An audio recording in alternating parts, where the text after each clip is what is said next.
Bonjour à tous et bienvenue.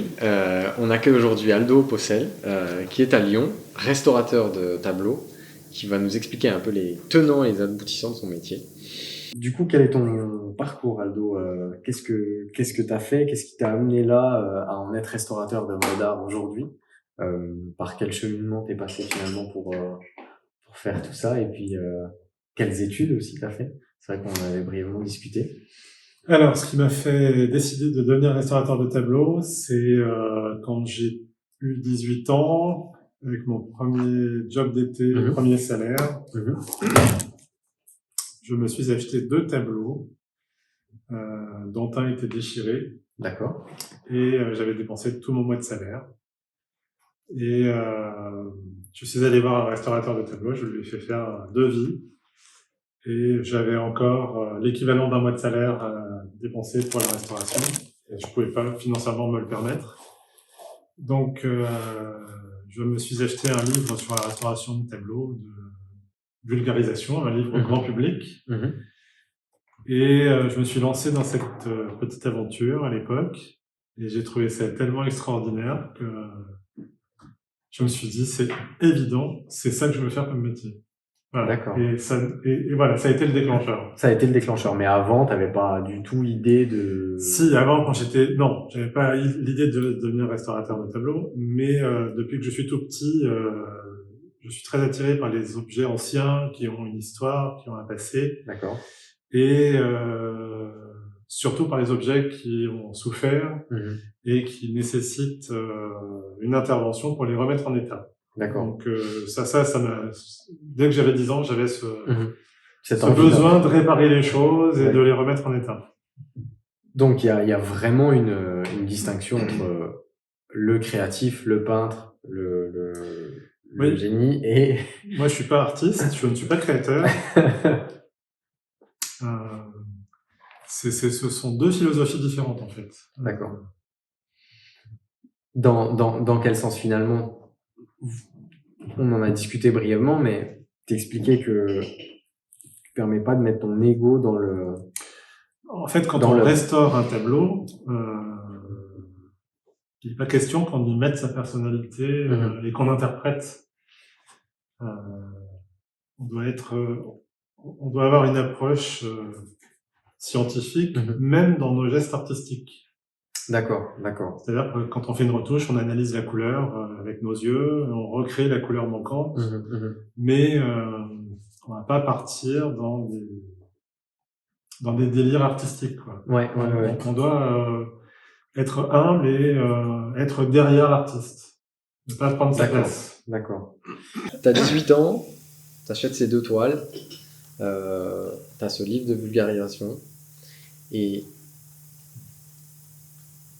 t'entames des études dans la restauration d'œuvres d'art. Tu vas à Avignon, mais t'as un choix particulier pour Avignon ou... Avant de faire Avignon, en sortant du bac, j'ai fait une prépa art appliqué. Parce que j'étais pas encore... certain. C'est pas que j'étais pas certain, c'est que ça demandait encore un peu de maturité de ma part. Donc j'ai fait une prépa art appliqué, et puis à la fin de ma prépa, je suis allé passer le concours d'entrée à Avignon. Pourquoi Avignon ? Parce que j'aurais pu faire Paris, soit la Sorbonne, soit l'Institut national du patrimoine, qui à l'époque s'appelait l'IFROA. Mais Avignon était la seule formation qui acceptait des élèves qui n'étaient pas libérés des obligations militaires. Parce qu'à l'époque, il y avait encore le service militaire. Tout à fait. Donc je pouvais rentrer à Avignon et interrompre mes études en plein milieu et faire 1 an de service militaire. Ce que j'ai fait, puisque j'ai fait mon service militaire au musée de la Marine, au palais de Chaillot. D'accord. Voilà. Donc j'ai interrompu mes études entre ma 2e et ma 3e année. Et à Avignon, finalement, t'en gardes quel souvenir de ces cours? Et puis, est-ce que tu vois une nuance entre les cours que la génération actuelle fait et ce que toi, tu as pu faire dans l'enseignement? Est-ce que ça reste la même base? Est-ce qu'il y a des choses qui ont évolué? Ça reste la même base, mais c'est devenu de plus en plus scientifique au fil des années. Donc le métier est devenu de plus en plus pointu. Oui. Ouais. Aujourd'hui, c'est vraiment très scientifique. Parce que quoi, vous avez vraiment des nouvelles méthodes de travail? Parce qu'il y a des nouvelles méthodes de travail, parce qu'on travaille avec des gels. Moi, à l'époque où j'étais étudiant, on travaillait avec des solvants. Maintenant, on travaille avec des micro-émulsions. Enfin, on fabrique des gels, on travaille avec des pH, on travaille avec plein de choses. C'est vraiment de la chimie macromoléculaire maintenant. D'accord. Donc, finalement, ton métier ça fait combien de temps que tu exerces réellement? 28 ans. 28 ans. Il a évolué énormément au fil des années. Ouais. Enfin, énormément. Dans la technicité, oui. Ça ne veut pas dire qu'on remet en cause ce qu'on faisait avant. On utilise disons qu'on a élargi notre palette d'intervention. Et donc, toi, tu en apprends quand même tous les jours. Enfin, tous les jours. C'est un métier dans lequel il faut encore l'humilité. C'est un métier dans lequel il faut se remettre en cause tout le temps. C'est l'intérêt de travailler à plusieurs. C'est qu'on peut discuter des méthodes, on peut partir au début sur une piste et puis en discutant, quelqu'un d'autre a une autre idée qui est peut-être plus adaptée. Et on profite les uns des autres des connaissances des uns et des autres. D'accord. Quelles sont les options que tu as face à toi une fois que tu sors tes études? Tu as le papier, tu as obtenu tes compétences. Alors, une fois que j'ai eu mon diplôme à Avignon, fin 94, moi j'avais une âme d'entrepreneur. Donc, j'avais pas du tout l'intention de devenir salarié dans un atelier. J'avais envie d'être indépendant et d'être libre. Et il fallait que je m'installe, il fallait que je trouve un point d'ancrage. La logique aurait voulu que ce soit Paris, mais j'aime bien les grands espaces et les grands espaces à Paris, ça coûte très cher. Et donc, comme je ne suis pas né avec une petite cuillère en argent dans la bouche, Paris m'attirait pas plus que ça finalement. Par contre, Lyon m'attirait beaucoup. Parce que c'était une grande ville et je trouvais qu'à Lyon, on avait la culture à portée de main et une qualité de vie supérieure à celle que j'aurais pu avoir à Paris. J'aurais jamais pu avoir un atelier comme celui-ci à Paris. Et voilà. Et donc, la question s'est pas trop posée en fait. C'était Lyon et finalement, à Lyon, c'était quoi les grands défis que tu as dû relever entre guillemets au moment où tu ouvres l'atelier? C'est déjà de vivre. Connaître. Déjà de vivre dans mon métier, parce qu'au début, c'est quand même pas simple. Il y a quand même eu des années avec des de vaches maigres assez longues. Oui. Parce que la restauration de tableau, il faut... c'est pas le tout d'avoir un diplôme, quoi. Après, il faut se faire une place, se faire reconnaître. Et ça peut être long. Parce que... Moi, ça a bien pris 10 ans, je pense. Le déclic de ta clientèle, c'est quoi? De dire on contacte un tel plutôt qu'un tel, etc. Après, c'est les hasards de la vie. Moi, quand j'ai été diplômé, je travaillais avec un marchand de tableaux qui avait un très très bon œil, qui avait de très beaux tableaux. Et qui m'a aidé à démarrer dans la vie. Mon tableau de diplôme, c'est lui qui me l'avait confié. Et quand j'ai été diplômé, j'avais 3 mois de travail rien que pour lui. Sauf qu'on peut pas fonder une entreprise sur un client. Forcément. Lui, il m'en a présenté un autre qui était lyonnais, parce que mon premier client était avignonnais. Et cet autre client qui, lui, était lyonnais, m'a apporté beaucoup, beaucoup de travail aussi pendant les premières années. Donc, je dirais que je me suis installé début 95. Entre 95 et 97, c'était quasiment mes 2 principaux clients. Et puis, comme je documentais bien mon travail, j'avais commencé à me faire des pressbooks. Je me suis présenté à la conservation des monuments historiques, qui ont été séduits par mes pressbooks et qui m'ont tout de suite donné du travail dans des églises. Après, j'ai commencé à me présenter à d'autres marchands lyonnais. Donc, en fait, au début, je travaillais principalement pour des professionnels, des marchands de tableaux. Et puis, il y a eu une petite histoire avec un marchand de tableaux lyonnais qui a vendu le tableau sur lequel je travaillais à un musée. Donc, j'ai pris contact avec le musée. Et le musée est devenu un client. Voilà. Et c'est devenu un gros client. Et du coup, je commençais à élargir un peu mon panel de clients, professionnels, musées, et puis les particuliers sont venus petit à petit. Mais voilà, mais c'était quand même pas simple, quoi. Bien sûr. Mais à l'heure actuelle, finalement, tu travailles principalement avec des particuliers? Aujourd'hui, je travaille principalement pour des particuliers, quasiment plus pour des professionnels, parce que le marché de l'art a changé, et aussi pour des musées. Mais principalement pour des particuliers. Donc les marchands d'art t'appellent moins ou plus rarement? Oui, parce que le marché de l'art est devenu compliqué, donc... Compliqué, qu'est-ce que tu vois comme évolution? Disons que dans les années 90, un marchand de tableaux pouvait acheter un tableau de 10 et le revendre 1000. Aujourd'hui, c'est plus tout à fait le cas. Ouais. Parce que les gens sont informés. Ouais. Donc, leur marge s'est beaucoup réduite. Et quelquefois, le coût de la restauration en plus réduit encore plus leur marge. Donc, quelquefois, il vaut mieux ne pas faire restaurer le tableau et laisser ça à la charge de l'acquéreur. Ouais, d'accord. Et après, on en a discuté brièvement. Quand tu es dans un métier aussi spécifique, aussi peu connu du public, quand tu es un grand sportif, tu regardes d'autres grands sportifs et puis tu vois ce qu'ils font et tu as une forme d'admiration. Quand tu es un grand chef cuisinier, tu penses à Paul Bocuse, puisqu'on est à Lyon, et tu penses à ce qu'il fait et quel est son état d'esprit, etc.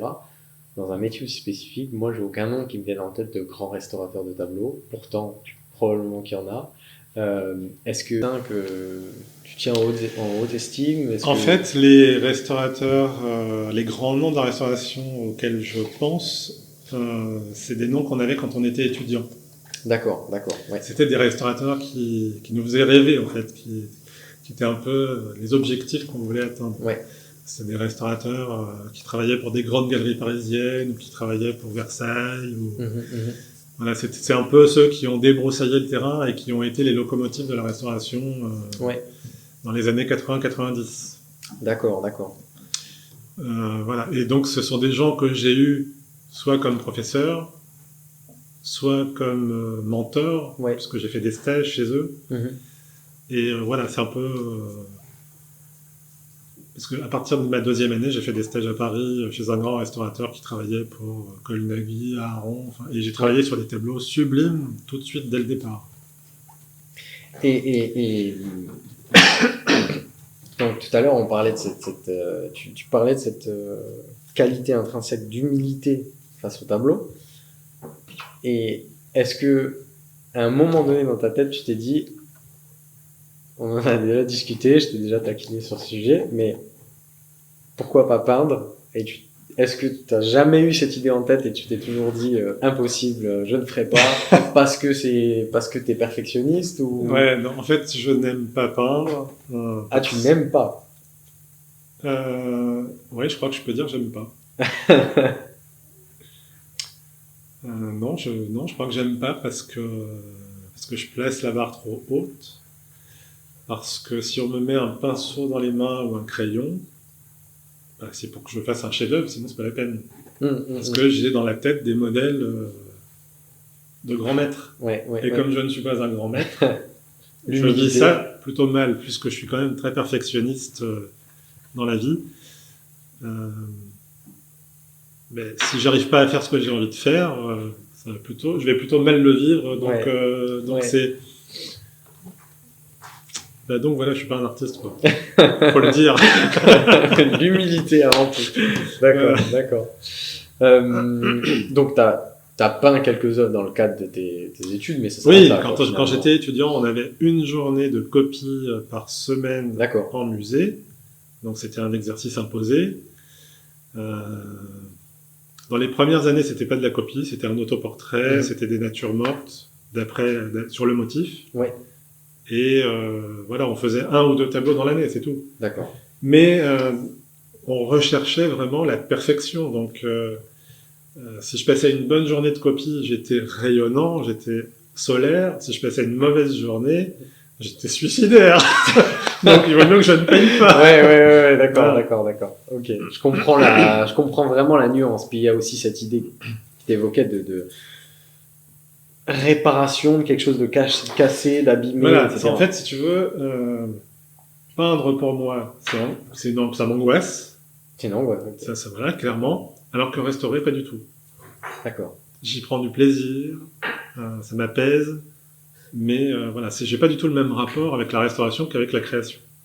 Est-ce que, au-delà de faire des interviews avec moi, tu arrives à restaurer autant que tu le souhaiterais? Non, de moins en moins, parce que je fais plus de gestion que de restauration. Ouais, Et on vit dans un monde administratif où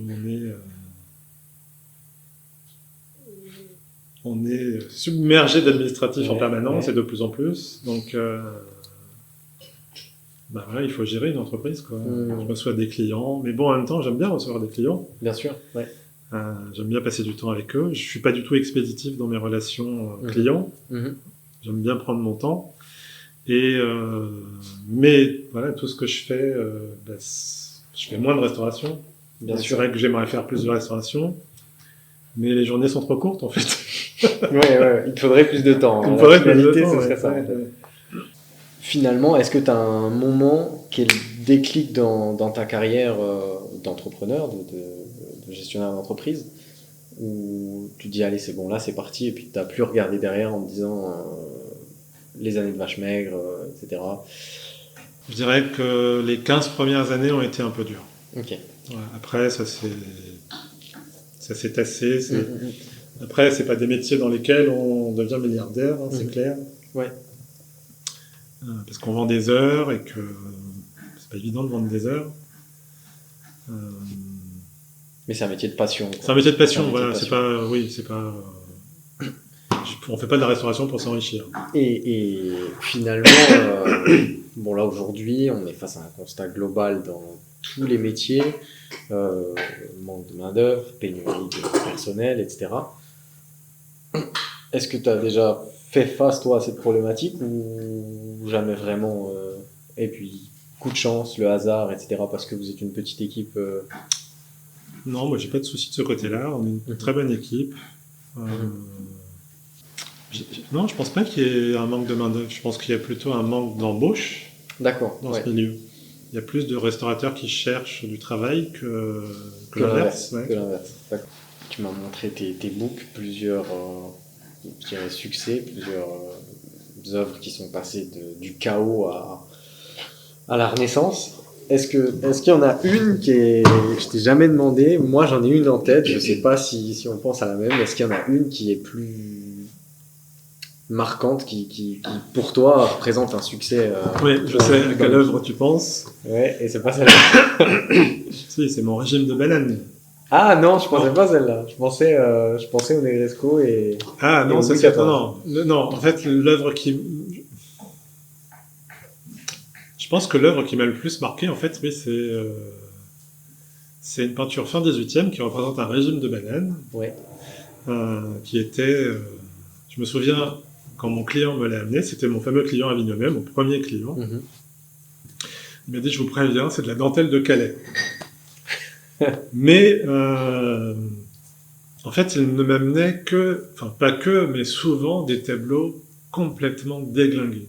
D'accord. Parce qu'il savait qu'on arriverait à faire un miracle. Ok. Et ce tableau-là, en fait, je pense que ça a été un tableau marquant, parce que je m'en sers toujours aujourd'hui à titre d'exemple. Parce que c'est vraiment un challenge d'avoir réussi à faire cette restauration, parce que c'était un tableau compliqué. Après, il y en a eu plein d'autres. Oui, effectivement, le Louis XIV de Negresco, qui est un très beau tableau, en plus le Negresco, c'est un hôtel emblématique. Voilà, c'est un lieu magique. Et puis le tableau, c'est un tableau qui est connu dans le monde entier. Donc, mais après, il y a plein de tableaux qui nous ont marqués. Il y a plein d'exemples. Et il y a le portrait de Lamartine avec ses chiens, qui est un portrait emblématique de l'art romantique français. Voilà, j'ai plein d'exemples en fait. Et il y a des choses qui te sont passées devant où tu te serais dit, ah, j'ai vraiment envie de restaurer ça? Ou il y a, il y a des choses qui t'attirent où tu te dis, tiens, je m'attaquerais bien à ça? Ou... Ben, je sais pas si on a le droit d'en parler, mais ton tableau, par exemple. Ouais, effectivement. Alors celui-là nous a tous les deux obsédés. On peut en parler ou pas? On peut en parler, absolument. Donc ce tableau-là, quand mon client, premier client en fait, m'a dit bah non finalement je vais pas le faire restaurer, c'était un crève-cœur parce que j'avais envie de le restaurer, parce que je trouvais que c'était un magnifique tableau et que j'avais envie de le sauver. Et toi tu es arrivé à ce moment-là, c'est comme ça qu'on s'est connus. Oui. Tu m'as demandé si j'avais pas des tableaux à vendre, je dis bah j'ai ce tableau-là qui ne m'appartient pas mais qui était un client qui voudrait le vendre. Et tu as décidé de l'acheter et de me le faire restaurer. Et moi, j'étais ravi parce que j'avais envie de sauver ce tableau. Ouais. Voilà. Donc, ça t'arrive de pas être satisfait du travail que t'as rendu? Alors, pas de bon tableau, moi j'en suis très heureux, mais en général, est-ce que ça t'arrive de te dire... Non. Tu rends un travail abouti, quoi. De ne pas être pleinement satisfait, oui. De ne pas être satisfait, non, parce que sinon je ne rends pas le tableau. Je vais remettre on va se remettre sur l'ouvrage pour aller à la satisfaction. Parce que entre un musée qui te demande une restauration et un particulier, il y a une différence qui est peut-être énorme, je sais pas, moi je m'en rends pas compte. Est-ce que les demandes sont vraiment différentes en termes de temps, en termes de, je sais pas comment, est-ce que eux ils perçoivent la chose, un particulier a un œil moins avisé? Oui, mais on ne fournit pas un travail moins qualitatif pour un musée, enfin pour un particulier que pour un musée. Peu importe, ouais. Simplement, le travail sur un tableau qui est dans un musée sera beaucoup plus documenté, puisqu'on on va rendre un rapport de restauration, ce qu'on ne va pas forcément faire avec un particulier, sauf s'il nous le demande. D'accord. Mais pour un musée, sinon, la qualité de la restauration, ça sera la même.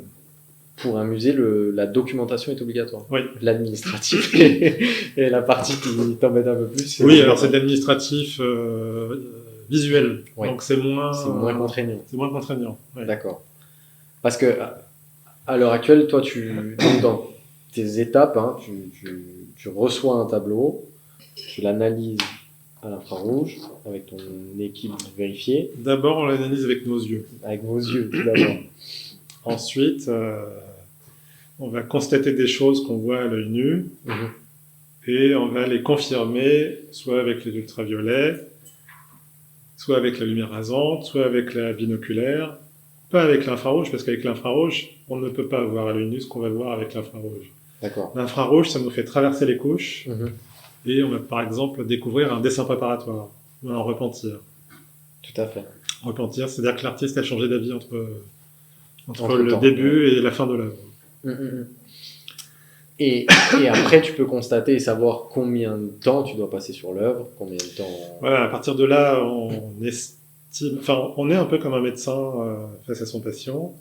On va chercher les problèmes et on va chercher des solutions aux problèmes. Et à partir de là, on va établir le temps de travail étape par étape, ce qui va nous servir à faire un devis. D'accord. Et finalement, tu passes entre combien d'heures et à peu près combien d'heures? Pour une restauration ? Ouais. C'est quoi la plus grande restauration que tu aies faite, par exemple, en termes d'heures? 800 heures. Et ce serait pas ce fameux tableau auquel je pense qui t'est complètement arraché? Tu penses à un tableau... Attends, de quel tableau tu parles ? À format octogonal. Octogonal, oui. Oui, c'est celui-ci sur lequel on a passé 800 heures, oui. Travail titanesque, parce que...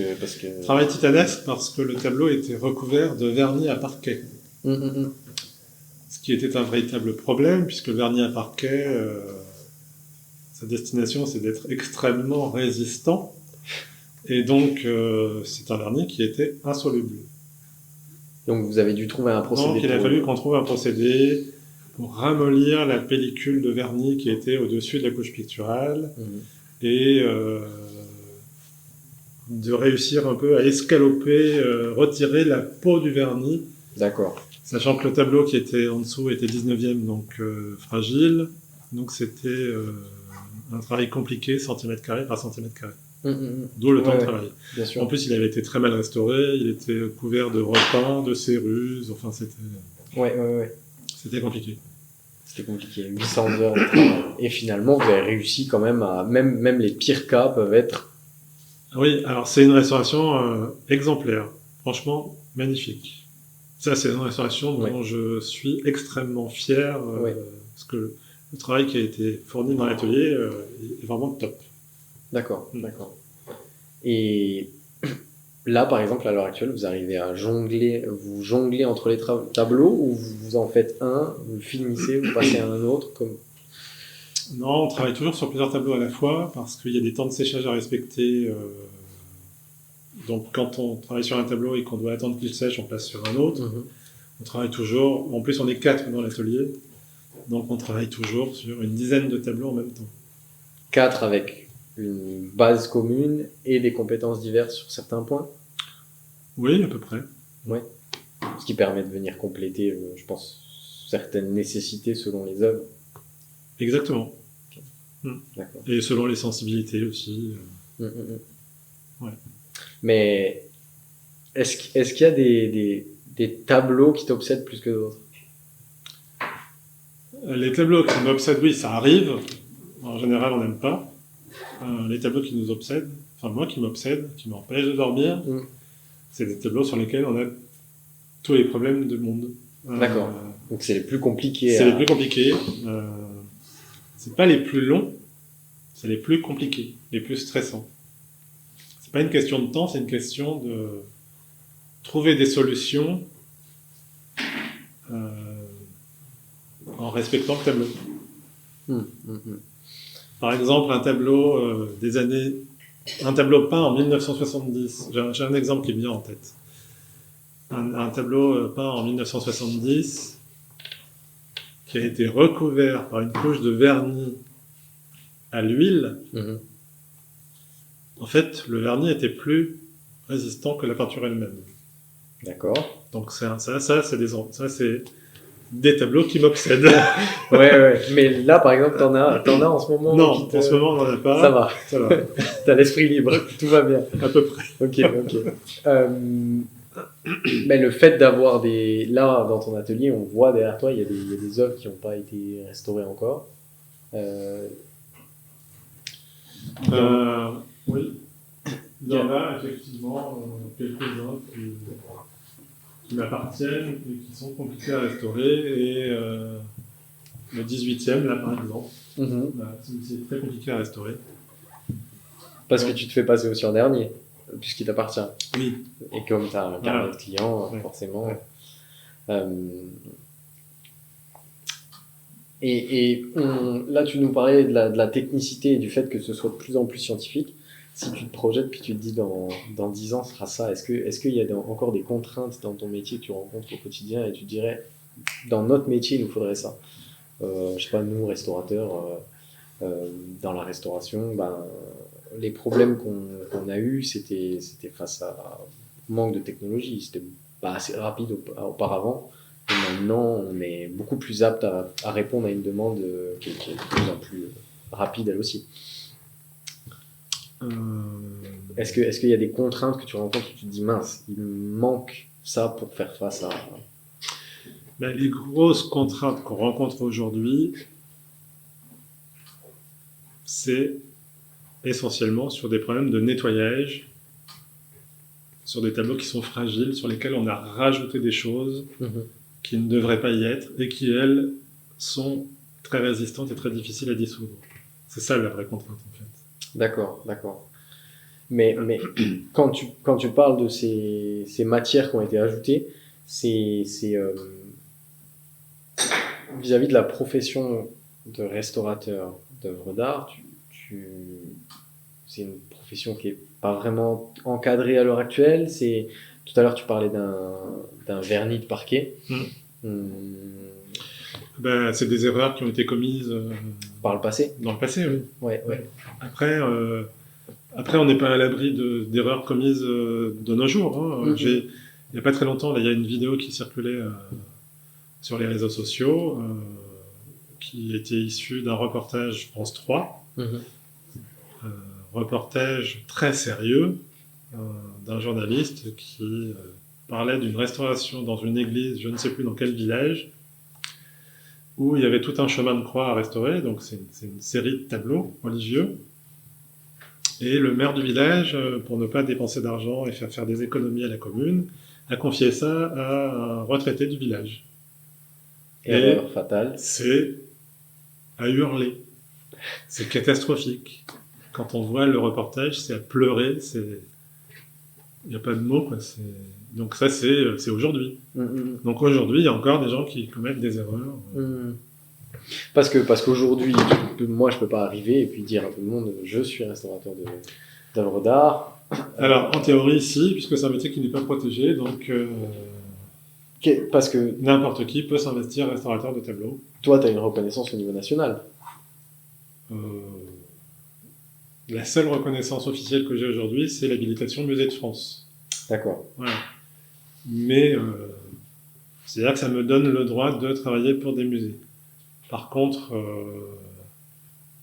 si demain tu as envie de t'installer comme restaurateur de tableaux et que tu arrives à convaincre un particulier de te confier ses œuvres, eh ben, tu risques pas d'aller en prison, quoi. Ouais. On peut rien te dire. Très bien, très bien. Pire des cas, j'aurais fait du mal à une œuvre, mais pas à... Voilà. D'accord. Tu auras peut-être ruiné ton client aussi, puisqu'il t'aura peut-être confié la seule chose qu'il a de valeur dans son patrimoine. Effectivement, ouais. Peut-être un de Vinci, qui sait. Et t'as des... Ça t'arrive d'avoir des clients qui se rendent pas compte de ce qu'ils ont entre les mains, de perles rares qui soient époustouflantes, et puis tu te dis... Oui, ça m'arrive. Ouais. T'en as plusieurs exemples en tête, je pense. J'ai un exemple en tête, là, mais je peux pas trop en parler. Non, mais j'ai un exemple en tête, oui, d'un client qui a un tableau qui vaut plusieurs millions d'euros et il n'en a pas conscience. D'accord. Donc ça peut arriver, quoi. Ça peut arriver. Les fameuses histoires. Oui, ça peut arriver. Oui. Il y a des exemples comme ça de tableaux qui sont retrouvés, qui sont accrochés à côté de la gazinière et qui en fait un primitif italien là, qui a été retrouvé dans l'Oise, pas très loin de la gazinière. Et le tableau s'est vendu, je ne sais plus combien, 2 millions en vente aux enchères. C'était rarissime. Oui, il y a des exemples comme ça. Exceptionnels. Ouais. Coup de bol. De moins en moins, mais il y en a toujours. Mais il y en a toujours, ouais. C'est comme c'est un boucher ou un fragonard. Il y a 2 ans, je crois, qui a été vendu. Oui. Le philosophe sage, il me semble, quelque chose comme ça. Donc les exemples arrivent, quoi. C'est pas que dans les films. Ça peut arriver. Ça peut arriver. Qui sait, je te le souhaite. Je sais pas si ça t'arrivera ou pas. Je me le souhaite aussi. Peut-être que tu auras plus de temps, tu feras plus d'admin et tu seras tranquille. Mais donc là, tu travailles avec des musées, des professionnels et tu travailles aussi avec des maisons de vente aux enchères, des commissaires-priseurs. Oui, un peu, mais très peu, parce qu'en fait, les œuvres qui leur sont confiées ne leur appartiennent pas. Donc, en général, quand on travaille directement pour eux, c'est parce qu'ils ont fait une catastrophe et qu'ils ont déchiré un tableau. Et voilà, donc c'est quand même assez rare. C'est rare, c'est rare, d'accord. Mais la situation lyonnaise... elle a quand même pas mal évolué. Avant, il y avait beaucoup d'antiquaires, beaucoup de marchands d'art sur... Oui, ça, de ce côté-là, ça a beaucoup évolué. Quand je suis arrivé à Lyon, il y avait 2 lieux emblématiques pour le marché, dans le marché de l'art à Lyon. C'était la rue Auguste-Comte, qui était remplie, c'était la rue des antiquaires, et la cité des antiquaires. Donc c'était les 2 lieux phares. Aujourd'hui, la cité des antiquaires n'existe plus. Voilà. Et la rue Auguste-Comte, je pense qu'il y a au moins 50% des marchands, des boutiques d'antiquités qui ont disparu et qui sont maintenant des boutiques de déco ou d'habillement. Et pour avoir travaillé avec des antiquaires, des marchands d'art, C'est quoi, il y a un désintéressement de la population à ce métier, il y a quelque chose qui se fait du moins. En général, les gens partent à la retraite, puis leurs enfants ne reprennent pas le métier, quoi. Bah, les goûts ont changé. Tout ce qui est, par exemple, mobilier ancien, ça s'est beaucoup, beaucoup dévalorisé parce que les nouvelles générations ne veulent plus une commode 18e chez eux, ne veulent plus une armoire normande non plus, ni bressane. Donc tout ce qui est mobilier, argenterie, ça fonctionne plus. Ça fonctionne plus, les jeunes n'en veulent plus. Dans le domaine du tableau, nous, on est encore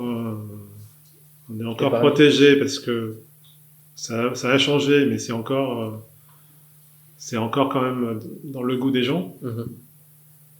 Mais voilà, il y a toute une phase, enfin tout un, je sais pas comment on dit, un paradigme qui a évolué. Ouais. Parce que les marchands d'art avec lesquels tu travaillais à l'époque, là, à l'heure actuelle, tu travailles quasiment plus avec des marchands d'art. Alors, j'allais dire non. Et puis, la semaine dernière, j'ai rentré 2 tableaux superbes de 2 nouveaux clients qui, en plus, viennent du nord de la France. D'accord. Donc, je suis flatté qu'ils viennent jusqu'ici pour faire restaurer leur tableau. Donc, bon, c'est des passionnés, en fait. Ouais. Et sur ce métier, est-ce que tu as des contacts avec des confrères? Est-ce que vous échangez une vision? Non, très peu. Tu as déjà vu des gens travailler avec une méthode complètement différente de la tienne, une approche complètement différente? On a un peu tous les mêmes approches. Oui, il y a des phases qui sont les mêmes, quoi. D'accord. Donc finalement, pour résumer, il te faudrait plus de temps, moins d'administratif, plus de restauration de tableaux, d'œuvres. Non, ce qu'on a, ça c'est bien déjà. C'est déjà pas mal. Ouais. Et toi, en général, tu arrives à faire une œuvre que pour toi, ou vous y passez tous? Non, alors moi, par exemple, je ne fais presque quasiment plus jamais de retouches.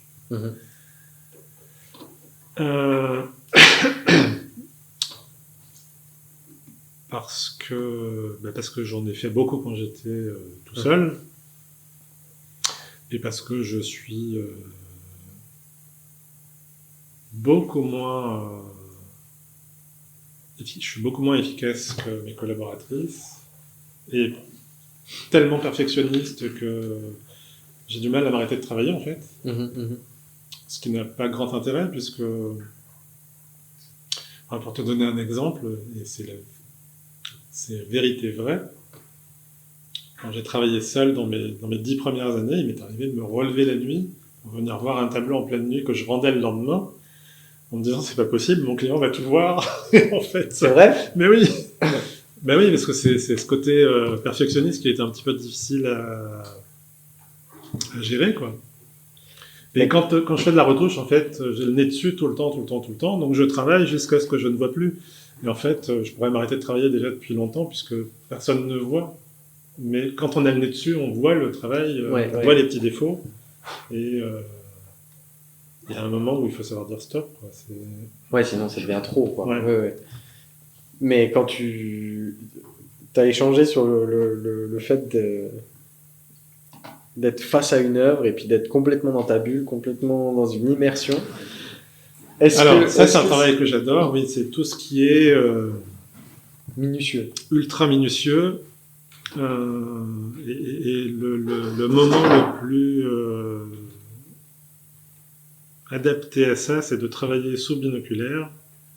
Et là, c'est un moment où je m'extrais complètement de mon environnement. Je suis dans ma bulle, je suis au bout de la lame de mon scalpel, j'oublie de respirer, je travaille en apnée.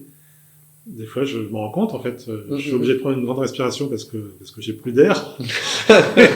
Ouais, Mais parce que je suis tellement absorbé par ce que je fais que... ouais. Mais tu crois que c'est le même. T'en as déjà discuté avec tes collaboratrices, elles ont le même sentiment, elles, quand elles font ce travail, parce que c'est hyper spécifique, je sais pas si. Ben, je sais pas, non, il faudrait leur poser la question. On leur demandera, ok. C'est très particulier quand t'es tellement pris par ce que tu fais, t'en oublies le Non, cadre mais ça, extérieur. je pense que c'est une question de personnalité. Euh, J'ai fait un peu de piano, par exemple, et j'ai commencé le piano très tardivement, Mm. donc j'ai fait très peu de solfège, Mhm. et j'avais une capacité à retenir les mélodies et à jouer d'oreille, parce que j'avais une bonne oreille. Et je pense que c'est le même phénomène, en fait, Mhm. quand je joue du piano. Ouais, Je suis envahi par les notes, d'accord. et je n'arrive plus à lire une partition. Parce que je suis tellement pris dans le truc, quoi, Ouais. que... Et quand je suis sous binoculaire, c'est pareil. Mais par exemple, Genre, quand je suis sous binoculaire, je m'oublie moi-même, en fait. le piano, t'as arrêté. Oui, parce qu'au bout d'un moment, quand on n'arrive pas à lire une partition en même temps qu'on joue, ça devient compliqué. Au bout d'un moment, ça devient frustrant. Ouais, Donc, je veux bien bon, le croire, voilà. je veux bien le croire. C'est comme si tu peignais aujourd'hui quoi. D'accord. Donc il y a quelque chose qui est lié à la personnalité aussi d'être Oui, je pense. hyper obsessif, quoi. Ouais. Mais Oui, je pense qu'on peut dire ça, oui.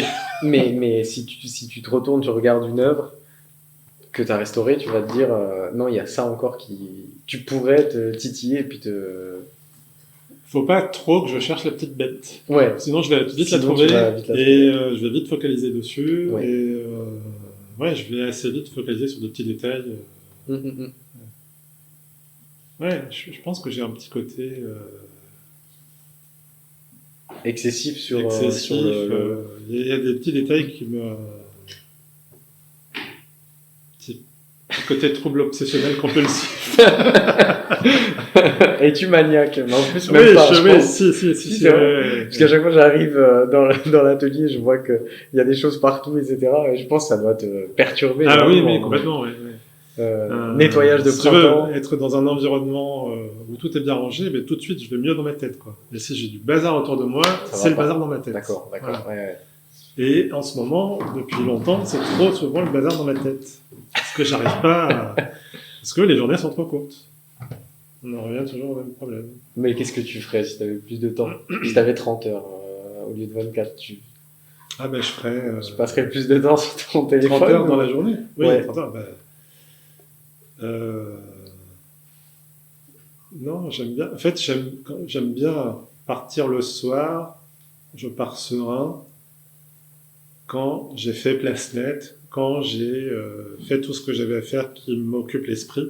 D'accord. Et je n'y arrive pas. D'accord. Ouais. Tu vois, quand je pars le soir à 21h ou 20h30 ou 20h45, j'ai un petit sentiment de frustration parce que j'ai pas encore fini tout ce que je voulais faire.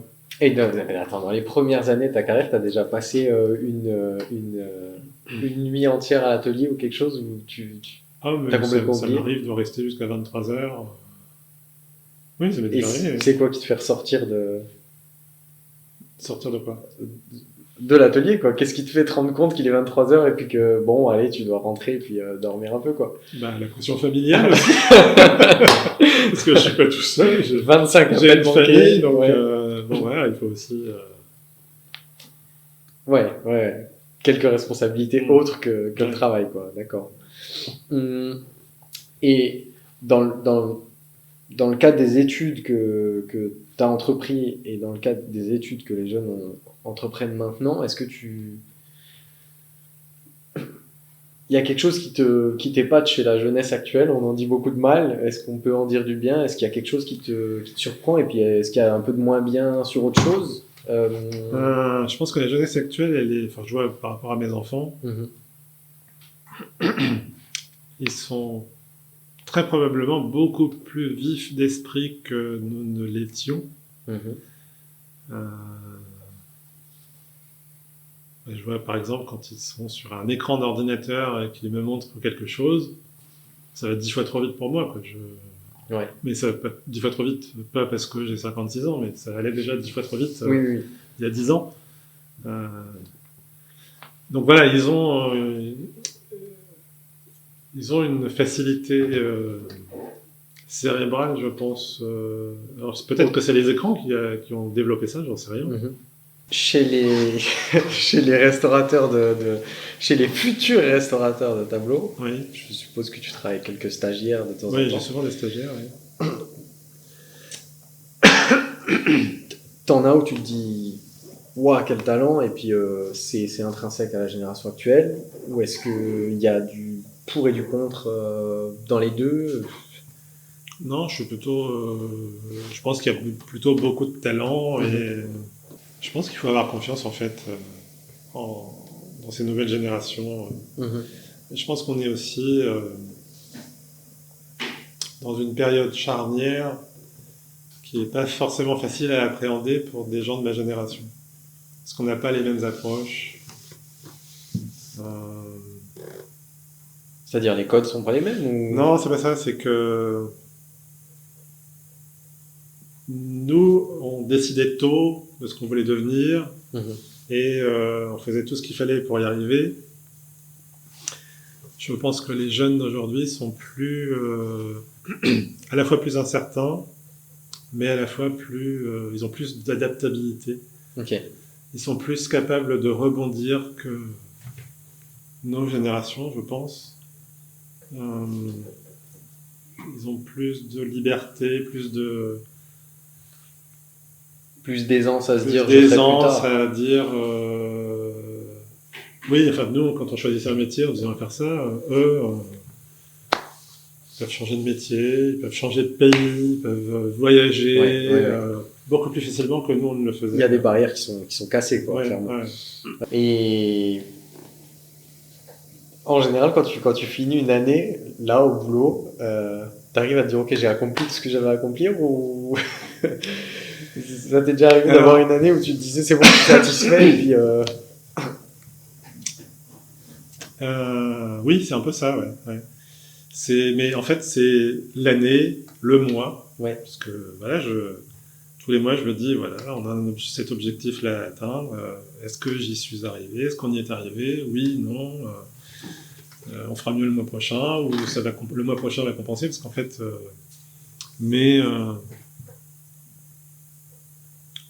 quelquefois j'ai un peu l'impression de faire le tour d'un plateau de Monopoly et d'avoir fini mon tour de plateau sans encombre. Quelquefois j'ai les contributions sociales qui me tombent dessus.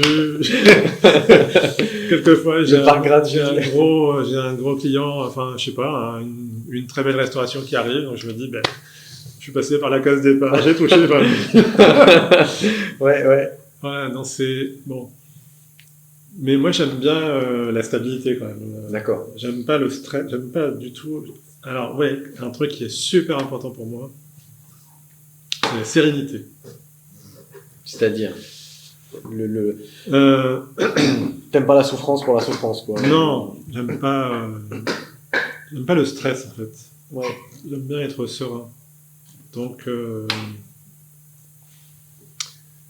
là, ça me va bien parce que depuis plusieurs années, j'ai l'impression d'être dans un pseudo-rythme de croisière où il n'y a pas trop de vagues, pas trop de haut, pas trop de bas. On est dans une... Ça me convient. Mais ça n'a pas toujours été le cas, donc là. Non, ça n'a pas toujours été le cas, parce que je suis un peu d'un naturel un peu stressé. On a toujours un peu l'impression... Tu sais, quand on est indépendant... on a toujours un peu l'impression d'avoir une épée de Damoclès au-dessus de la tête, quoi. C'est jamais trop de quoi est fait le lendemain, de quoi est fait le mois prochain. C'est clair. Est-ce que les années se suivent et se ressemblent? Pour l'instant, oui, ça va.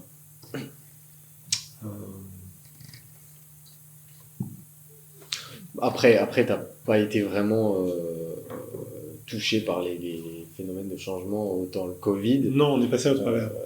Au travers. Depuis plusieurs années, on passe à travers les crises et on passe à travers les épidémies. Et tout va bien. Et on continue Et ça comme va. ça. Encore des crises. Non, je plaisante, mais Non, je pense qu'on est dans je pense qu'on est dans un domaine différent. euh, de recentrage en fait, où les gens, les épidémies de Covid, les crises, tout ça, je pense que les gens reviennent à des valeurs sûres, à leur intérieur, à ce qu'ils ont autour d'eux, à leur patrimoine. Voilà, donc, C'est quelque chose qui leur parle, quoi, dans ce que vous faites. Dans l'idéal, est-ce que tu aimerais avoir un plus grand atelier, plus d'œuvres et plus de collaborateurs avec lesquels travailler parce que tu trouves ça bien d'avoir plus et aussi plus de collaborateurs, donc plus de talents autour de toi? Alors, un plus grand atelier, Oui. oui, j'aimerais bien, mais bon, celui-ci est déjà bien, mais non, ouais, plus on a de place, plus on en veut, quoi. Plus de tableaux, non, ça va, ça me convient. Plus de collaborateurs ou collaboratrices, non plus. J'ai pas envie de devenir le alors, manager. Là, on est quatre, c'est très bien, ça me va Ouais. parfaitement. Après, ça devient trop de la gestion, quoi. Ouais. Mais ton atelier est quand même bien rempli. S'il était plus grand, ça t'arrive de dire non à un tableau?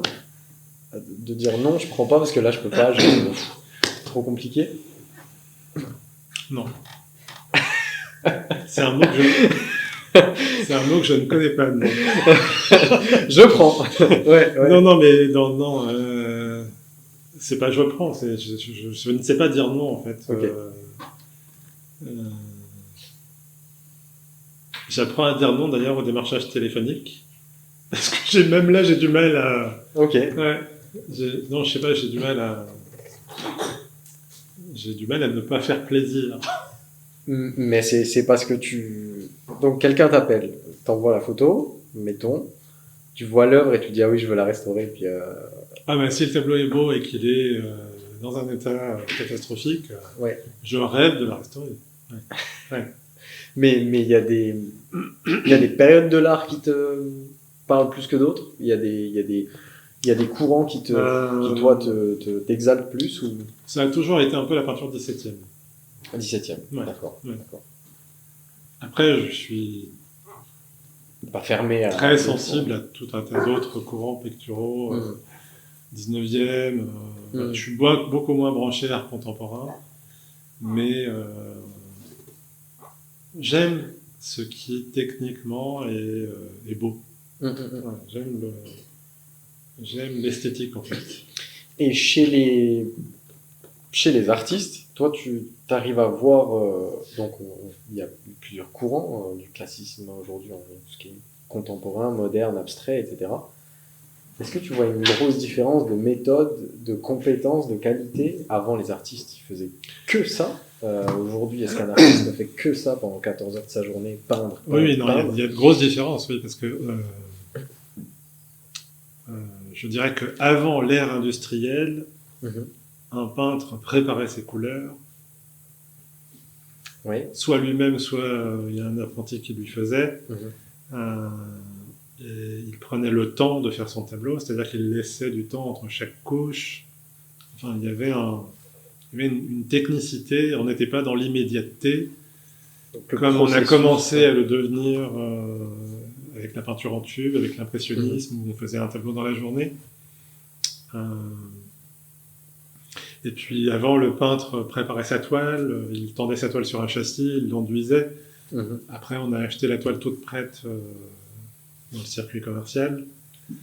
Et résultat des courses, aujourd'hui, les tableaux du 19e siècle, avec toutes ces toiles industrielles, sont des tableaux qui sont extrêmement fragiles, parce que la plupart c'est des toiles de lin, donc c'est des toiles qui sont constituées de cellulose. Et les toiles étaient industriellement enduites de préparation blanche à base d'huile, et l'huile est un oxydant pour la cellulose. Donc toutes ces toiles aujourd'hui, elles sont extrêmement cassantes, fragiles. D'accord. Et donc le support déjà, il n'est pas de bonne qualité. En plus, c'est le début de la peinture en tube. C'est le début des pertes de connaissances en termes technicité, savoir-faire artistique, quoi. C'est-à-dire qu'il y a des règles à respecter, on peint toujours gras sur maigre. Oui. Il y a des peintres qui ont peint trop vite, qui n'ont pas respecté, et donc on voit naître des réseaux de craquelures qu'on appelle des réseaux de craquelures prématurés, parce que voilà, il y a plein de facteurs qui rentrent en ligne de compte qui font que un tableau 17e ou 18e, il est beaucoup plus entre guillemets sain qu'un tableau 19e qui a été fait, ou fin 19e, plutôt fin 19e, fait à la va-vite. Mais si tu prends, mettons, tu es un être lambda, tu rentres dans l'atelier du Caravage, et mettons, je dis une bêtise, on va essayer de s'imaginer la chose, et pas de problème, j'imagine très bien. et ce qui t'est demandé n'est pas du tout la même chose que ce qui est actuel en termes de compétences, de qualité, puisque je suppose qu'il y a un rapport à l'architecture qui doit être spécifique. Aujourd'hui, quand on peint de l'abstrait ou qu'on fait quelque chose d'abstrait, est-ce qu'on a déjà les connaissances techniques de l'architecture, d'une perspective cavalière, du gras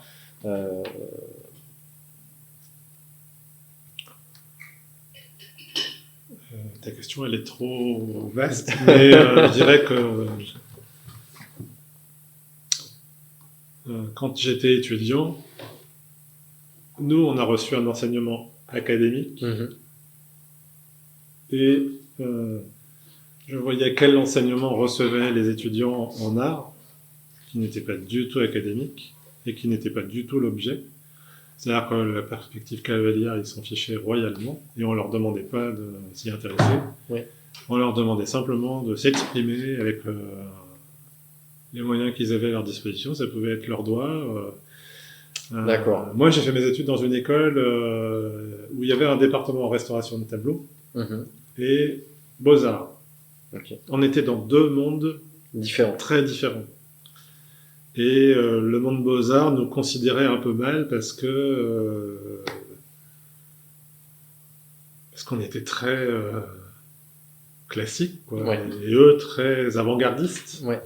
Donc ça a créé deux poules différentes, en fait. Complètement. Les résultats sont pas les mêmes. Et pour finir, est-ce que tu as une œuvre en particulier, un chef-d'œuvre, je sais pas, dont tu peux nous parler, peut-être que les gens n'ont pas en tête, un chef-d'œuvre que tu as vu dans un musée, quelque chose qui t'a ébloui? Sur lequel j'ai travaillé ou... Non, même pas. Non, il y en a plein, en fait, il y en a des centaines. Mais je vais par exemple te parler de quand j'ai fait mon service militaire au Palais de Chaillot, musée de la Marine. Il y a tous les ports de France peints par Joseph Vernet. D'accord, oui. Et je me souviens... Ou pas. Il y a la rue Vernet. Oui, je crois que c'est ça. Et je me souviens que c'est des tableaux qui sont très grands et qui fourmillent de détails. Et on va revenir à ce que je disais tout à l'heure. C'est-à-dire que je rentre dans le tableau et je me perds au milieu des personnages et je m'oublie moi-même, je suis dans le tableau. Voilà, et ça, je trouve que quand on a cette facilité à rentrer dans l'œuvre, eh ben, je trouve que c'est génial. Et il y a des tableaux qui sont plus, qui favorisent ça plus que d'autres. Donc ce sont ces tableaux-là qui vont m'émouvoir plus que d'autres. D'accord. Belle conclusion. Joseph Vernet. Magnifique. Je crois que j'avais pas ça en tête, mais sublime. C'est vu de Joseph Vernet. Voilà. Merci à tous de nous avoir écoutés et merci à Aldo surtout de sa présence, d'avoir pu échanger avec nous, d'avoir pu partager autour de sa passion et puis de sa personnalité, bien sûr. Je vous dis à très bientôt.